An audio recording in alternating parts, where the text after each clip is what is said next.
have two topics. One we'll do second is a specifically Long Island topic about the plume, but the first is about COVID and PPE. So you can hold this, actually. So we're going to keep things short as usual. Well, we all know that the second wave of COVID is coming. It's there in lots of parts of the country, and it is unfortunately coming to New York as well. We have a death toll of 250,000 people in New York. Some of those deaths were in New York, where the number is increasing. Every part of the country has felt the impact of COVID. We have now in New York a 7-month high for COVID cases. Many New Yorkers are doing what they're supposed to do, wearing masks, socially distancing, taking steps to support local health care and community. But for sure, one thing we have to do is protect our healthcare workers, our frontline healthcare workers. And the bottom line is, during the last crisis, there was a desperate shortage of PPE for healthcare workers. We do not want that to happen again. Our healthcare workers desperately need, this is going to blow away. Here, hold that. Our healthcare workers desperately need PPE. They're our frontline workers. They expose themselves to COVID on a daily basis. We do not want to repeat what happened in the first crisis, where there was a desperate shortage of masks, of gowns, of gear. We remember when people made masks out of scarves and out of, makeshift things. We do not want that to happen again. And that's why we're here today, to avoid that type of crisis. Now, the bottom line is the second wave to New York is coming, and there's a looming shortage of PPE, of masks and gowns and all the gear. So we need an expansive plan that helps docs, nurses, hospital workers, providers get the gear they need before the second wave hits us. Enough is enough. When we remember those early days of the crisis, PPE workers were forced to jury-rig masks and gloves out of spare pieces of clothing, out of string. That can't happen again. So today we are pushing a plan that we have just introduced in the Senate called the Protect Our Heroes Act, to ensure that those working on the healthcare front lines have the PPE they need. Right now they do, but as things get worse, they won't unless we do more. Okay, our bill authorizes $10 billion for the strategic national stockpile to purchase large amounts of N95 masks, of gloves, of gowns, of face shields, so that the stockpile has it in advance and it can be distributed immediately. You don't wait for the crisis to hit and then tell them to start making the stuff, because it often takes a while to make the stuff, especially because of supply line chains. If you're making a mask and a certain kind of bolt is not available, you're stuck. So that's why if we can have the strategic stockpile, have all of the stuff it needs now, we can avoid what happened before. Secondly, very important as well, we invoke the Defense Production Act, which would allow the federal government to commandeer factories and others to make these things.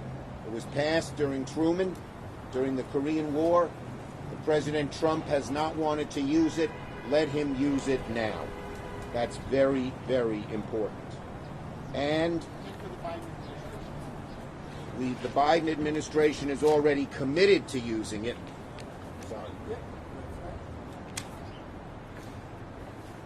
The Biden administration is already committed to using it, but given the poor transition, they're not going to be there for 2 months.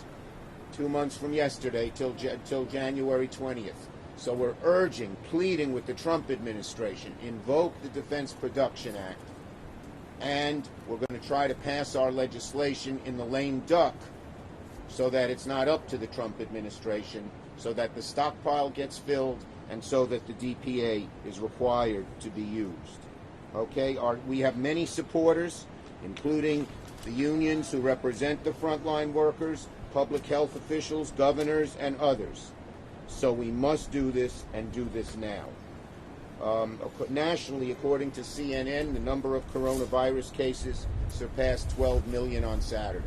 There are shortages of PPE in the rest of the country that has COVID, that's gone through the second wave already.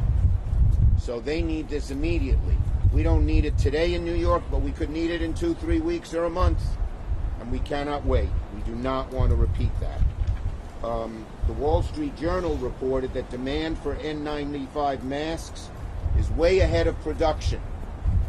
And the N95 mask is the safest mask you're going to have, and especially for our frontline workers. So that's why we need things so desperately. So again, this is the kind of thing. Sorry. These are the this is the kind of thing. These are the kinds of protective equipment that our workers need. They're risking their lives for us. We should make them as safe as possible. And I'm going to make one other comment about the transition. Unfortunately, the Trump administration is not transitioning well. This is creating a lot of problems. The distribution of the vaccine. We don't know what the Trump administration is doing, and they're not coordinating with the incoming Biden administration. On national security issues, they're not coordinating. And one other that people may not realize that's just coming up. Now that President-elect Biden has announced he's putting nominees forward, he said today that they'll have their first nominee Tuesday. There are no FBI background checks that can be done until the GSA officially transitions with the new Biden administration. That is going to delay the fight on COVID. If the appointees of the Biden administration, especially those involved in fighting COVID, can't get their FBI background checks, which are lengthy and take a great deal of time, the FBI interviews all kinds of people, it's going to hurt the health of the American people. So we're renewing our plea to the Trump administration. Transition now. Even Republicans who won't admit that President Trump has lost the election, which we know he has, are still urging him to do the transfer of power now. They're still urging him to do that transfer now. That's what we need. Okay? Questions on this, and then I'll go to the Long Island situation. Senator, did you speak to the president-elect about the scope of the bill, and what was his reaction to it? Yes, I met with the president, as you know, on Friday in Wilmington, Delaware. The president believes, as Speaker Pelosi and I believe, we need a strong bill that includes things like aid to state and local governments, that includes things like money for increased testing and money to distribute the vaccine. I'll say it again. Thank you, Senator. Okay. President-elect Biden, in our conversations on Friday, made it clear that he believes this Congress, the lame duck Congress, should pass a strong, comprehensive bill that meets the needs of the American people, including state money for state and local governments, and money for mass transit, and money for health care, new testing, money to help distribute the vaccines once they are produced, money for schools so they can help open. So there are many things we need in a comprehensive bill, and we hope the Republican Senate will go along and do the things that are needed. And in your view... But he's next. She's next. Yes, you can't get six before she gets one. Yes, Senator.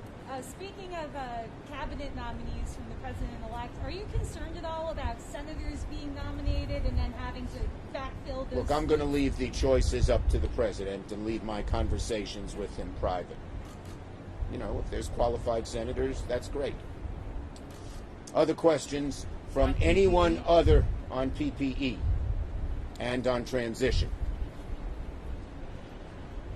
Again, they've got to have a good transition, or it's going to hurt the health, slow down the distribution of vaccines, slow down the fight against COVID, because the FBI checks take a while and they cannot commence until the transition is officially begun.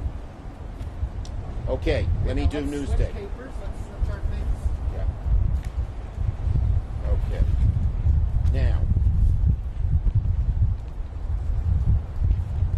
everyone knows, there has been, sorry.